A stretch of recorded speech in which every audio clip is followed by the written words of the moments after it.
ఉంటుంది. మహాశివరాత్రి ఉపవాసము జాగరణ రెండిటినీ కూడా చేసేటటువంటి తిథి. అందుకే ఆ రోజు తెల్లవారుజామున అంటే బ్రాహ్మీ ముహూర్తంలో నిద్రలేచి నిత్యకర్మానుష్ఠానం పూర్తి చేసుకొని చక్కగా పరమశివుణ్ణి విశేషమైనటువంటి ఆరాధన చేస్తారు, ఉపవాసం ఉంటారు.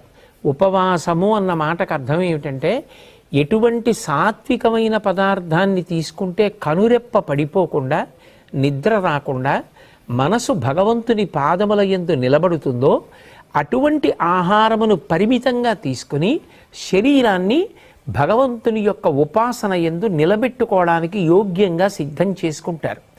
కంటికి కడుపుకి దగ్గర సంబంధం. కడుపు నిండా తినేసామనుకోండి కనురెప్ప పడిపోతుంది. మనసు బాగా సత్వగుణంతో నిలబడాలి అంటే ఉపవాసము, భగవంతుడికి దగ్గరగా నిలబడాలి అంటే